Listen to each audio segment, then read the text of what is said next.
There are people who choose to make a positive difference in the world. Our job is to bring you their stories to motivate you to do the same. Join us each week, host John Alexander and Naima Latif, as we bring you the educators, entertainers, elected officials, religious leaders, and community activists whose works are transforming this world. Find out how you can make a difference too. Be inspired. Watch The Media Connection.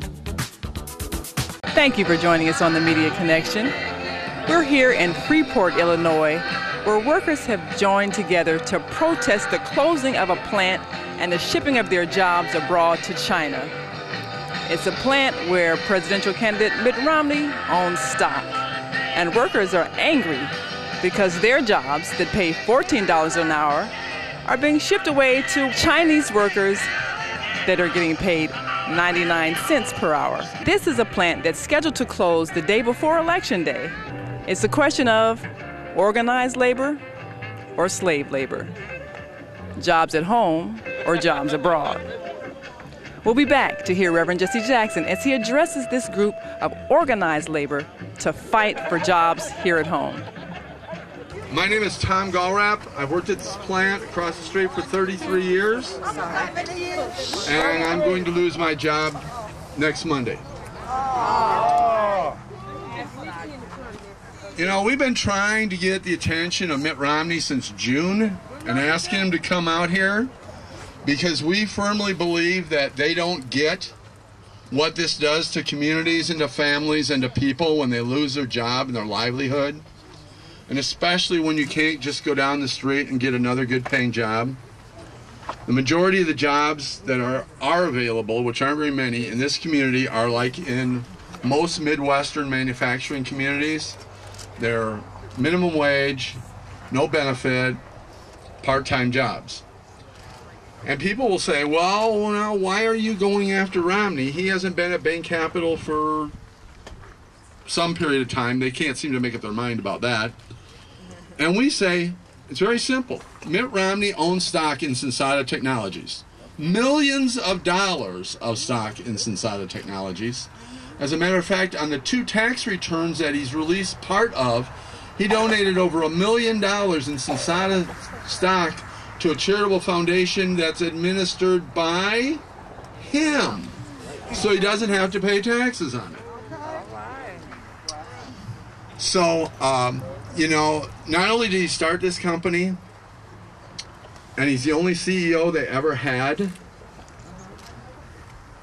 but he created the business model they use to this day, and most of the senior management of Bain Capital was hired by Mitt Romney. So when people say Romney doesn't have anything to do with Bain Capital, we say that's a lie. Now I'm going to introduce the real voice of Bainport, Dot Turner. Hey, everyone. I'm Dot Turner, in case you don't know. But, you know, I've been an employee of Sensata for 43 years. And I've been a loyal worker over there. And when the president bailed out the auto industry, he also bailed out Sensata because they were able to profit from the auto industry. Had GM went under, Sensata would have went under. And when they agreed with Honeywell to purchase us, of course, you know, in negotiations, you know, you're usually the CEO, his pay is not on the table. But when they want to cut a good deal, guess what? Your salary is on the table. So they put our salaries, our severance on the table. And over 75% of the workers, of my co-workers over there, we all signed a petition. And we tried, me and 3 of our co-workers tried to present this petition to the plant manager over there, Daryl Tessman. We tried to have a meeting with him. When he found out what we wanted to talk about, he walked out of the room. He wouldn't even have a dialogue with us. That wasn't even fair. You know, cheat me out of my money, but at least talk to me. You know. And so he wouldn't have a dialogue with us. So Reverend Jackson, he came here to, to help stand up with the Sensata workers to fight not only for our jobs, but our severance. And we walked over there to try to have he walked over there to try to have a dialogue with the plant manager. And guess what? 23 of us have been arrested for walking over there on that property. And I'm an employee, and I got arrested. And that was just totally unfair. And, this has been an ongoing thing. We have tried to be peaceful about this. We have tried to go over there, and Reverend Jackson has tried to have a dialogue with management. Management won't talk to us. I mean, we can't get them to sit down and discuss anything. And so the atmosphere that they let us know, they're trying to tell us this is a done deal. There's nothing you can do about it. But there is something we can do about it. We can stand up for what's right. Those jobs deserve to be here in the U.S.A. China didn't build GM out. We did. USA! USA! USA! USA! USA! So now they're treating us like we have the plague. But you know what all of us need to do as Americans? We need to stand up against this outsourcing. And unless we open up our mouths and stand up and be heard, if they run over Freeport, the next plant that they get ready to close, you know what? It's going to be a lot easier. You know why? Because silence gives consent.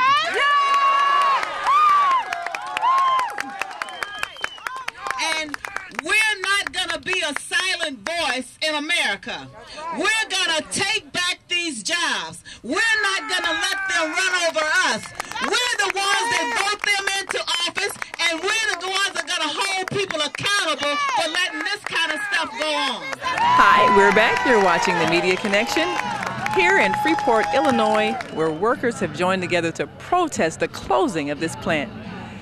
I'm here with one of those protesters, and you look like you're a seasoned worker. Can you give us your name and tell us what brought you out here today to join this protest? My name is Al Martin Sr. I came out today to support these workers in a fight to keep their plant open and keep good jobs here in their little town where we at here in Freeport. And I'm from Chicago, and they need to keep this plant open. And the reason why they trying to close this plant, I think Mitt Romney has something to do with this here, the company that he's with at Bram, and they're behind closing this plant. And he's so say he want to keep jobs, but he closed the jobs and send them to China. So if you could speak directly to Mitt Romney today, what would you tell him? Can I say what I want to say? Man, you out your mind. You need to keep these jobs and these people working so they can take care of their families and keep their home, better schools, and better health care. And this is the main course of getting that done, to keep the jobs here where they can pay taxes and have all these things brought to them that they need to provide here in this little town. Well, thank you so much. We'll see if we can get that message to him. Okay. Have a good one. Thank you. And we'll be back with more here in Freeport, Illinois. Save our jobs. Isn't she amazing? All right, now I'd like to introduce Bonnie Borman. Good afternoon, Freeport. My name is Bonnie Borman, and I have worked at the plant over here for 23 years. So, after we got arrested, arrested, the factory put out or started to threaten to close down. They said if any more protests happened, they were just going to close the factory. Well, we protested anyway, and so I guess, yeah, we filed some charges against them for that threat with the labor board, and so they kind of did some backpedaling. So when I went to work on Thursday, at about 10:30, the plant manager, Mr. Tessman, and the HR person from Attleboro, Massachusetts, and my supervisor, they went department by department, and we had a little meetings. And they handed out a memo, and basically what the memo said was, if you feel threatened by anything that's going on around over here, that you can stay home and they will pay you. And so I was like, you know, okay. My blood was boiling at this point, and I turned to start to walk away, and then I'm like, no, I got to do this, because if I don't speak up, that's right, then I'm saying it's okay. So I walked up to Mr. Tessman and I said, so if I feel threatened by what you as management are doing to us, can I leave? And he said, yes, you can. And so I walked out the door and came over here. So, like I said, we got to keep speaking up, and we're going to win this fight. Thank you.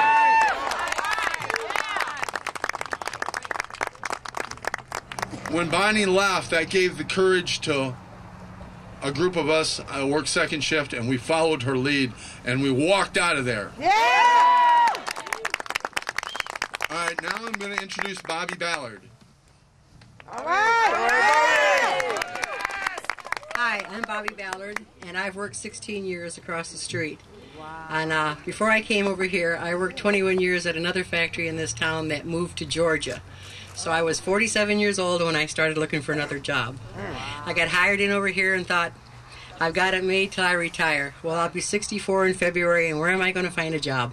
Wow. So I'm deciding what I'm going to do. And I was one of the 5 that walked out on Thursday. They're not telling me what I can do anymore.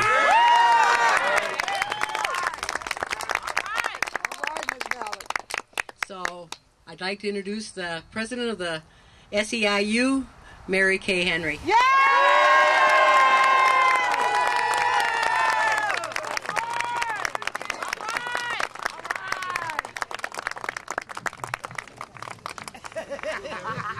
Aren't the Bainport workers a source of inspiration to each and every one of us here? Thank you. Thank you for standing up and speaking out on behalf of all of us. You are so right, Bonnie, that when we make a decision to stand up and speak out, it matters not just for us as individual workers, but for the entire community of Freeport. And in the case of the Sensata workers, you are telling a national story that needs to be told, because we need to hold Romney responsible in this national election for an economic policy that is just wrong.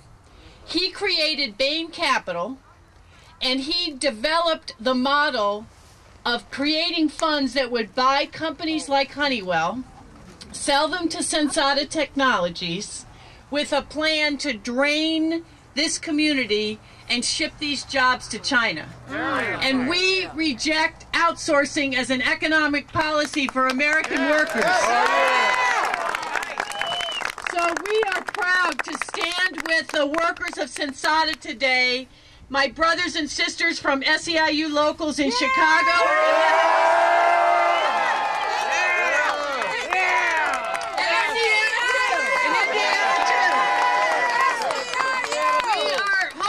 Workers, security officers, janitors, school workers, city workers, here standing with the workers of Sensata Technologies, along with the brothers and sisters from the United Auto Workers who are here with us. And with the wonderful, incredible national leadership of the Reverend Jackson from the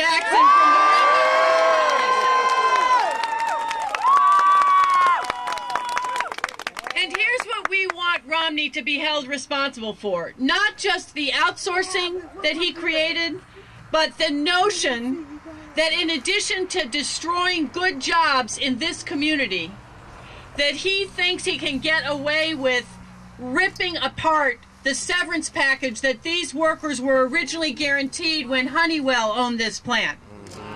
And Dot Turner's probably told her story before I came here, but let me tell it again. Because we object that the severance deal that every worker was counting on was slashed, and no Sensata worker is going to get more than 6 months severance pay. What?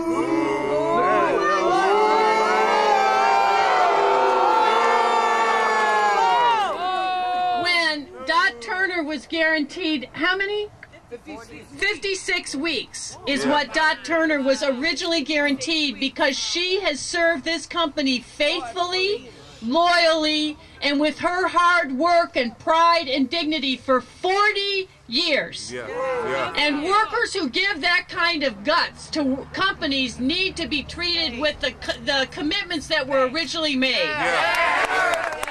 So in addition to fighting to get these jobs, we are fighting to say that Governor Romney can slip into his blind trust and figure out how, since his profits were not capped from Sensata Technologies, how he makes good on the promise of these workers' original severance package. And today, our union, together with other organizations, has filed an objection to the blind trust of Governor Romney, because we don't believe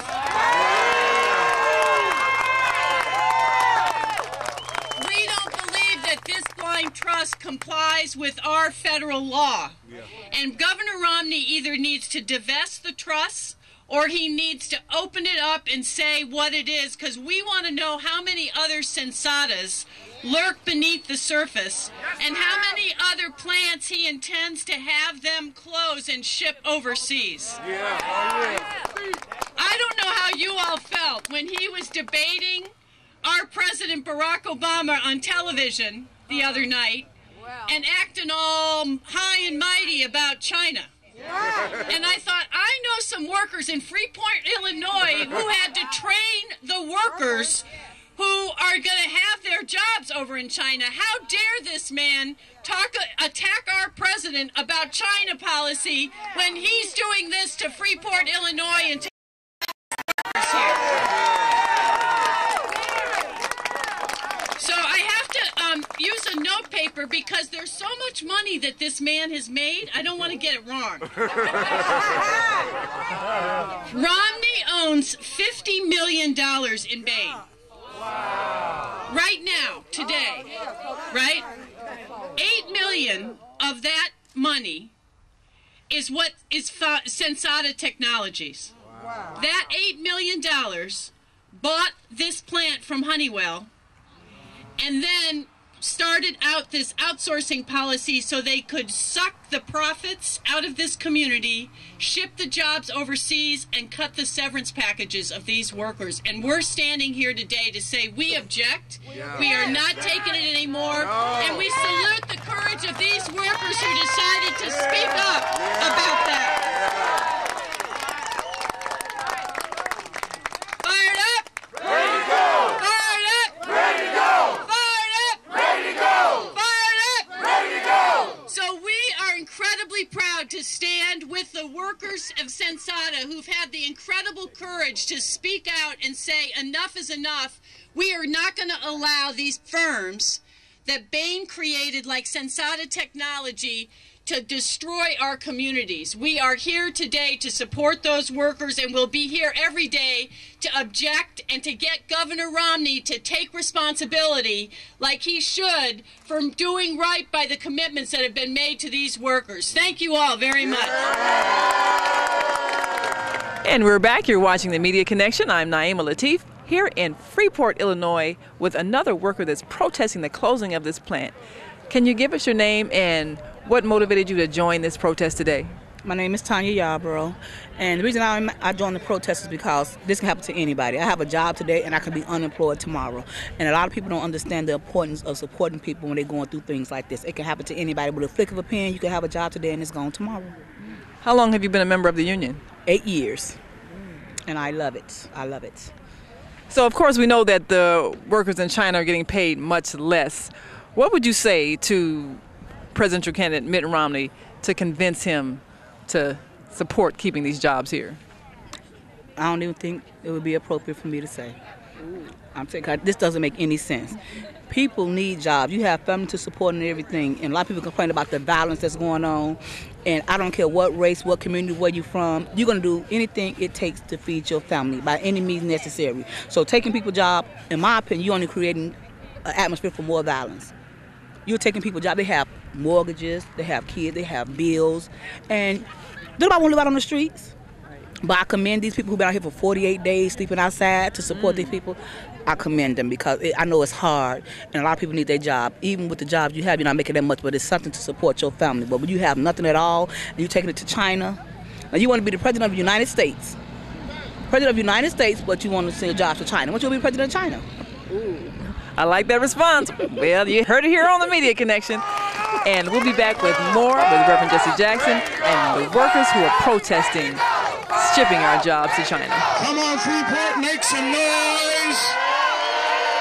SEIU, make some noise. U.A.W, make some noise. Put your hands together for the Reverend Jackson. Save the workers. Save the families. Save the workers. Save the families. Save the workers. Save the families. Save the plant. Save the plant. Save the plant. Save manufacturing. We can work. We will work. We must work. We deserve to be paid. We deserve pensions. We deserve security. This land is our land. Save the workers. Save the families. Red and yellow. Brown, black, and white.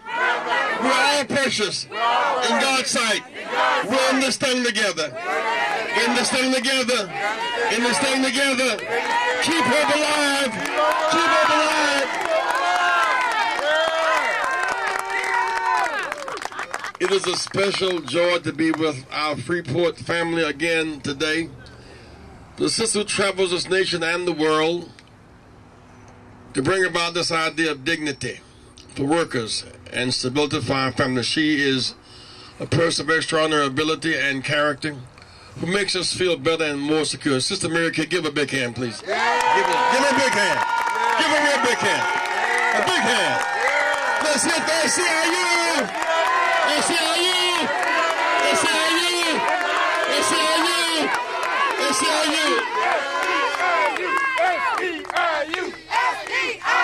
We're also delighted that this past week, Brother Bob King from the U.A.W. was here. Give it for Bob King. And coming this week will be the head of the steelworkers, Brother Leo Gerard. Give it up to the steelworkers. And the best lady from Chicago Rainbow Porcelain in this room. There are several things about this that takes on big meaning for us. One, Dr. King was killed April 4th, 1968. His last act was fighting for working people to have the right to collect and bargain, to have the right to make a decent wage, to have pensions, to have a vacation.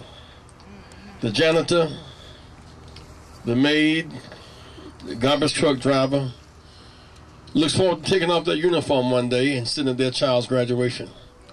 We can dream beyond our predicament. Maids, janitors, and cooks wear uniforms on their jobs, but they too have dreams, and their dreams must be honored. Justice only matters if it works for everybody. So today we honor the legacy of Dr. King and those freedom fighters who fought for this measure of dignity. Second, the idea that we would bail out the automotive industry with a great loan. We would bail out President Barack, bail out, Romney, sell out. President Barack, bail out, Romney, sell out. I do want to say this, however, that this was compounded when I was growing up as a kid in South Carolina to show you how the cruelty of oppression works. It was a notion to think that so often the sergeant in the military had to train the second lieutenant from college to be his boss. So often blacks had to train whites to be their boss. We thought it was the meaning it was. But to see the workers at Sensata, white workers, black workers, training your Chinese replacements to take your job, it's like making you dance in a strange land. But my friends, do not think the Chinese are taking jobs. The Chinese workers are not taking jobs from us. Bain is taking jobs to them. Workers who make 99 cents an hour Workers who have no environmental protection do not have the power to take jobs from us. Bain is taking jobs to them. In the real sense, we fight to lift up Chinese workers, not the low American workers. We fight to lift them up, not let us down. Lift up workers everywhere. We fight for human rights. Globalize human rights.